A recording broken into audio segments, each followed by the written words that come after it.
మనలో చాలామందికి ఒక కొత్త హ్యాబిట్ని డెవలప్ చేసుకోవడం చాలా కష్టంగా ఉంటుంది. ఏదేమైనా రేపటి నుండి ఒక గంట బుక్ చదవాలి అని మొదలు పెడతాం. కానీ ఒక రోజుకే బోర్ కొట్టేస్తుంది.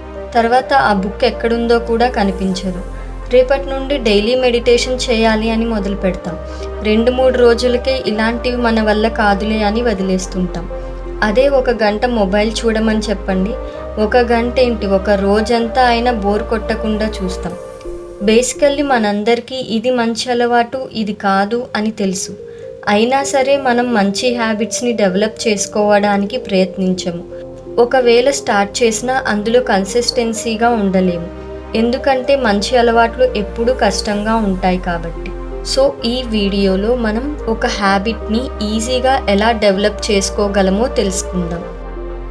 ఒకసారి ఒక శిష్యుడు తన గురువు దగ్గరకు వెళ్ళి, గురువా, నేను ఏదైనా కొత్త అలవాటును అమలు చేయడానికి ప్రయత్నిస్తే మొదటి 2-3 రోజులు బాగానే పాటిస్తాను, కానీ ఆ తరువాత తిరిగి మళ్ళీ అవే పాత అలవాట్లను ఆచరిస్తాను. ఎంత ప్రయత్నించినా కూడా నేను పాత అలవాట్లను వదులుకోలేకపోతున్నాను. అలాగే కొత్త అలవాట్లను స్వీకరించలేకపోతున్నాను. మార్చుకోవాలి అని ఉన్నా మార్చుకోలేకపోతున్నాను. దీంతో నేను చాలా ఇబ్బంది పడుతున్నాను గురూజీ. దయచేసి నాకు ఏదైనా కొత్త అలవాటును సులభంగా ఎలా స్వీకరించాలి, నా దినచర్యలో దాన్ని ఎలా అమలుపరచాలో చెప్పండి అని అడుగుతాడు.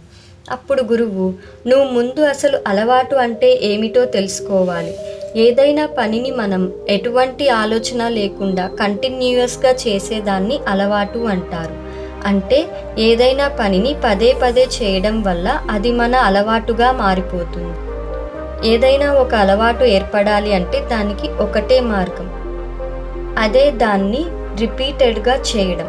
మనలో ఉన్న మంచి అలవాటైనా చెడు అలవాటైనా మనం దాన్ని రిపీటెడ్గా చేయడం వల్లే అది మన అలవాటుగా మారింది. గురువు శిష్యునితో, నువ్వు ఇది గమనించే ఉంటావు, ఏమిటంటే చెడు పనులు చాలా త్వరగా అలవాట్లుగా మారిపోతాయి. అదే ఏదైనా మంచి పనిని అలవాటుగా మార్చుకోవడానికి మనం చాలా సమయం వరకు ప్రయత్నించాల్సి వస్తుంది. దీనికి మెయిన్ రీజన్ మన మైండ్. మనిషి మైండ్ టైంతో పాటు డెవలప్ అవుతూ వచ్చింది. ఇది బాధ, బాధ్యత, శ్రమ కలిగించే పనుల నుండి పారిపోతుంది. దీనికి ఇన్స్టెంట్ ప్లెజర్ కావాలి. అందుకే దీనికి ఎలాంటి పనులు చేస్తే మజా వస్తుందో, రిలాక్స్ అవుతుందో, వెంటనే రిజల్ట్స్ వస్తుందో అలాంటి పనులను త్వరగా అలవాట్లుగా మార్చుకుంటుంది. అందుకే మైండ్ ఎప్పుడు చెడు అలవాట్లను త్వరగా స్వీకరిస్తుంది. స్మోకింగ్, డ్రింకింగ్, బెట్టింగ్ వాటి వైపు త్వరగా అట్రాక్ట్ అవుతుంది. అదే మైండ్ ఒక మంచి హ్యాబిట్ని, సక్సెస్ఫుల్ హ్యాబిట్ని త్వరగా స్వీకరించలేదు. ఎందుకంటే అందులో దీనికి ఎక్కువ ఆలోచించాల్సి వస్తుంది, ఎక్కువ శ్రమించాల్సి వస్తుంది, రిజల్ట్స్ కోసం వెయిట్ చేయాల్సి వస్తుంది. ఇవన్నీ దీనికి బోరింగ్గా ఉంటుంది. అందుకే అది ఇలాంటి పనులను స్వీకరించడానికి ఇష్టపడదు. వాటిని అలవాట్లుగా మార్చుకోవడానికి సిద్ధంగా ఉండదు. అప్పుడు శిష్యుడు, ఇప్పుడు నాకు అసలు మనం ఎందుకు చెడు అలవాట్లను త్వరగా స్వీకరిస్తామో అర్థమైంది గురూజీ. అయితే మనం ఎలా మంచి అలవాట్లను కూడా అలాగే సులభంగా స్వీకరించాలో చెప్పండి అని అడుగుతాడు. అప్పుడు గురువు, దీనికోసం మనం మైండ్ యొక్క బలహీనతను ఉపయోగించుకోవాలి. శిష్యుడు, ఏం బలహీనత గురూజీ అని అడుగుతాడు. గురువు, మన మైండ్ అన్నింటిలోనూ ఆనందం వెతుకుతుంది. మనం ఏదైతే అలవాటును స్వీకరించాలి అనుకుంటున్నామో దాంట్లో ఏదో విధంగా దానికి ఆనందం వచ్చేలా చేస్తే మన మైండ్ దాన్ని ఈజీగా అలవాటుగా మార్చుకుంటుంది. శిష్యుడు, కానీ గురూజీ, ఇది ఎలా సాధ్యం, దీన్ని ఎలా చేయాలి అని అడుగుతాడు. అప్పుడు గురువు, ఈరోజు నేను నీకు 5 మార్గాలు చెప్తాను. వీటిని ఉపయోగించి సులభంగా నువ్వు ఏదైనా అలవాటును నీ జీవితంలో భాగంగా చేసుకోవచ్చు. అవి: 1. క్లారిటీ, స్పష్టత. మనం చాలా వరకు కొత్త అలవాటును అమలు చేయలేకపోవడానికి కారణం దాని గురించి స్పష్టత లేకపోవడం. మన మైండ్కి దాన్ని ఎలా అలవాటుగా మార్చాలి అని సరైన క్లారిటీ లేకపోవడం. ఫర్ ఎగ్జాంపుల్, ఒక మ్యాథ్స్ స్టూడెంట్కి ఒక సమ్ ఎలా సాల్వ్ చేయాలో, దాని ఫార్ములా ఏంటో, దాన్ని సాల్వ్ చేసే పద్ధతి ఏంటో తెలియకపోతే ఆ స్టూడెంట్కి అది చాలా కష్టంగా అనిపించడమే కాకుండా అతను దాని నుండి తప్పించుకుంటాడు. అదే స్టూడెంట్కి దాన్ని ఎలా సాల్వ్ చేయాలో తెలిస్తే దాన్ని సాల్వ్ చేసే ప్రాసెస్ను ఎంజాయ్ చేస్తూ చేస్తాడు. మన మైండ్ కూడా అంతే. దానికి ఒక అలవాటును ఎలా అమలు చేయాలి అని క్లియర్గా తెలిస్తే దానికదే ఆ ప్రాసెస్ను ఎంజాయ్ చేస్తుంది. మన మైండ్కి క్లారిటీ ఇవ్వడానికి సరైన పద్ధతి రాయడం, ఆ అలవాటు గురించి స్పష్టంగా రాయడం. ఫర్ ఎగ్జాంపుల్, నీ మైండ్ని నువ్వు పీస్ఫుల్గా ఉంచాలి అనుకుంటున్నావు. దానికి సంబంధించి ప్రతి చిన్న విషయాన్ని రాయి. పొద్దున్నే 5ంటికి లేవాలి, ఫ్రెష్ అవ్వాలి, 20 మినిట్స్ మెడిటేషన్ చేయాలి, కొంచెం సేపు వాక్ చేయాలి, ఎక్కువ మాట్లాడడం తగ్గించాలి, నీ మైండ్ని డిస్టర్బ్ చేసే వాళ్ళతో దూరంగా ఉండాలి, హెల్దీ తినాలి, ఎక్సెట్రా. ఇలా రాయడంతో నీ మైండ్కి ఆ హ్యాబిట్ని యాక్సెప్ట్ చేయడానికి ఒక క్లియర్ వే దొరుకుతుంది. దాంతో అది ఈజీగా దాన్ని అలవాటుగా మార్చుకోగలుగుతుంది. కాబట్టి ఫస్ట్ మైండ్కి ఆ పనిని అలవాటుగా మార్చడానికి అవసరమైన విధానం గురించి క్లారిటీ ఇవ్వు. Second, give a reason why you want to adopt this habit. అసలు నువ్వెందుకు ఆ పనిని అలవాటుగా మార్చుకోవాలి అనుకుంటున్నావో కారణం తెలుసుకో. కారణం ఎంత పెద్దదైతే దాన్ని మన మైండ్ అంత త్వరగా యాక్సెప్ట్ చేయడానికి ఒప్పుకుంటుంది. ఫర్ ఎగ్జాంపుల్, ఎవరైనా వ్యక్తికి చాలా పెద్ద హెల్త్ ప్రాబ్లం వస్తుంది. డాక్టర్ అతనికి నువ్వు రేపటి నుండి సూర్యోదయానికి ముందు లేచి 1 గంట వాకింగ్ చేయాలి, లేకపోతే నీ హెల్త్ ఇంకా పాడవుతుంది అంటే ఆ వ్యక్తి ఎంత బద్ధకస్తుడైనా సరే రేపటి నుండి డాక్టర్ చెప్పినట్టు పొద్దున్నే లేచి వాకింగ్ చేస్తాడు. ఎందుకంటే అక్కడ అతను ఆ పని చేయడానికి దాని వెనుక ఉన్న కారణం చాలా పెద్దది, తన ప్రాణాలకు సంబంధించిన విషయం కాబట్టి ఏదేమైనా సరే అతను దాన్ని అలవాటుగా మార్చుకొని తీరుతాడు. కాబట్టి నువ్వు అలవాటుగా మార్చుకోవాలి అనుకుంటున్న పనికి వెనుక ఉన్న కారణం చాలా స్ట్రాంగ్గా ఉండాలి. 3, law of pain and pleasure.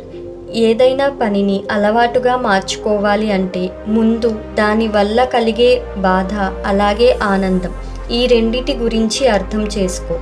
ఏదైనా పని చేయడంలో మన మైండ్ తక్కువ కంటే తక్కువ బాధను, ఎక్కువ కంటే ఎక్కువ ఆనందాన్ని కోరుకుంటుంది. మన మైండ్ తక్కువ ఆనందాన్ని, ఎక్కువ బాధను ఇచ్చే పనుల నుండి తప్పించుకుంటుంది. అలాంటి పనులను అలవాట్లుగా మార్చుకోవడానికి సిద్ధపడదు, అలాగే దీనికి వ్యతిరేకంగా చేస్తుంది. మరి దీనికి సొల్యూషన్ ఏమిటంటే, దేనినైతే అలవాటుగా మార్చుకోవాలి అనుకుంటున్నామో ఏదో విధంగా ఆ పని చేసినప్పుడు బాధ కంటే ఆనందం ఎక్కువ ఉండేలా చూసుకుంటే మైండ్ దాన్ని ఈజీగా అలవాటుగా మార్చుకుంటుంది. ఇలా మనం 3 రకాలుగా చేయొచ్చు. 1, బాడీ లెవెల్పై చూడు. నువ్వు బాడీ లెవెల్పై అలవాటును స్వీకరించాలి అనుకుంటే నువ్వు ఆ పనిని అలవాటుగా మార్చుకున్నాక నీ బాడీ ఎలా కనిపిస్తుంది, ఎంత ఫిట్గా ఉంటుంది, నువ్వు నీకు నచ్చిన డ్రెస్ వేసుకుంటావు, కాన్ఫిడెన్స్ పెరుగుతుంది. ఇలా ఆలోచించు. జిమ్లో రోజు ఎక్సర్సైజ్ చేసే వాళ్ళు ఆ పని చేసేటప్పుడు కలిగే బాధ కంటే కూడా తరువాత వాళ్ళ బాడీ ఎంత ఫిట్గా ఉంటుందో, ఎంత హెల్దీగా ఉంటుందో, అలాగే అతని ఫిట్నెస్ గురించి అందరూ మాట్లాడుకుంటుంటే అతనికి కలిగే ఆనందం చాలా ఎక్కువగా ఉంటుంది. అందుకే అతని మైండ్ ఆ అలవాటును వదులుకోలేకపోతుంది. 2, మనీ లెవెల్పై ఆలోచించు. ఒకవేళ నువ్వు డబ్బును సంపాదించే విషయానికి సంబంధించిన అలవాటును చేసుకోవాలి అనుకుంటే నువ్వు ఆ పని చేశాక నీకు ఎంత డబ్బు వస్తుంది, నువ్వు ఫైనాన్షియల్గా ఇండిపెండెంట్ అవ్వచ్చు, నలుగురిలో నీకు గౌరవం పెరుగుతుంది. ఇలా నువ్వు పదే పదే నీ మైండ్కి గుర్తు చేస్తూ ఉండు. ఇలా నువ్వు ఆలోచించినప్పుడు నీ మనసుకి కలిగే ఆనందం వల్ల నీ మైండ్ ఆ పనిని నెమ్మదిగా అలవాటుగా మార్చుకుంటుంది. 3, మైండ్ లెవెల్పై. ఒకవేళ నువ్వు నీ మైండ్ని శాంతంగా ఉంచే పనిని అలవాటుగా చేసుకోవాలి అనుకుంటే యోగా, మెడిటేషన్ ఎక్సెట్రా అవి చేశాక నువ్వు నీ లైఫ్లో ఎంత కామ్గా ఉంటావు, లోపల నుండి ఎంత ప్రశాంతంగా సంతోషంగా ఉంటావు. నీ లైఫ్లో స్ట్రెస్, యాంగ్జైటీ, ఓవర్ థింకింగ్ తగ్గిపోతుంది. నువ్వు ఎంత ప్రశాంతమైన జీవితాన్ని గడపగలవో వాటి గురించి ఆలోచించు. ఒక్క మాటలో చెప్పాలంటే నీకు ఆ పనిని అలవాటుగా చేసుకోవడం వల్ల వచ్చే పరిణామాల గురించి ఆలోచించు. 4, they set big goals in the beginning.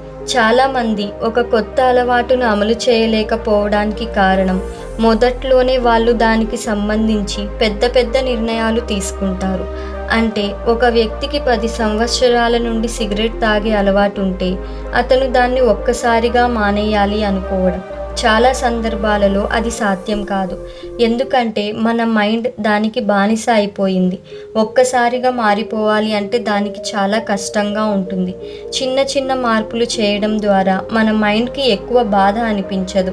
అలాగే ఏ రోజు పని ఆ రోజు పూర్తి చేసినందుకు దానికి సంతోషం కూడా కలుగుతుంది. అందుకే ఏదైనా కొత్త అలవాటును చిన్న చిన్న స్టెప్స్గా బ్రేక్ చేసి ప్రారంభించు. ఫర్ ఎగ్జాంపుల్, నువ్వు మెడిటేషన్ చేయడం లేదా బుక్ చదవడం ఒక హ్యాబిట్గా చేసుకోవాలి అనుకుంటే ఒకేసారి 1 గంట చేస్తాను అని కాకుండా ఈరోజు 5 నిమిషాలు చేస్తాను, రేపు 10 నిమిషాలు, ఆ తర్వాత 15 నిమిషాలు, ఇలా నువ్వు కొద్ది రోజులకే 1 గంట బోర్ అవ్వకుండా చదవడం మొదలు పెట్టేస్తావు. దీంతో నువ్వు ఆ అలవాటును ఎక్కువ కష్టపడకుండానే అమలు చేయగలవు. 5. సరౌండింగ్స్, ఎన్విరాన్మెంట్, నీ చుట్టూ ఉండే వాతావరణం. మన అలవాట్లు చాలా వరకు మన చుట్టూ ఉండే వాళ్ళు చేసేలానే ఉంటాయి. కాబట్టి నువ్వు ఎలాంటి అలవాట్లు అయితే స్వీకరించాలి అనుకుంటున్నావో అలాంటి అలవాట్లు ఆచరించే వారితో ఎక్కువ సమయం కేటాయించు.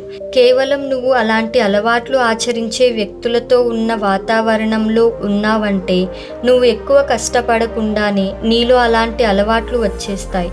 నువ్వు అలాంటి వాతావరణంలో ఉండలేకపోతే అలాంటి అలవాట్లకు సంబంధించిన బుక్స్ చదువు.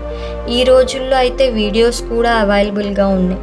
దాంతో నీ మైండ్కి ఆ హ్యాబిట్ను ఎలా డెవలప్ చేసుకోవాలి అని ఒక క్లారిటీ వస్తుంది. ఆ పని వల్ల వచ్చే బాధ, ఆనందం గురించి తెలుస్తుంది. దాంతో అది చాలా సులువుగా నీ అలవాటుగా మారిపోతుంది. గురువు ఇవన్నీ చెప్పాక మౌనంగా అయిపోతాడు. శిష్యుడు గురువు చెప్పిన పాఠానికి ధన్యవాదాలు చెప్పి అక్కడ నుండి వెళ్ళిపోతాడు. సో ఫ్రెండ్స్, మీరు ఏ అలవాటుని డెవలప్ చేసుకోవాలనుకుంటున్నారు? కామెంట్స్ చేసి చెప్పండి. Thank you.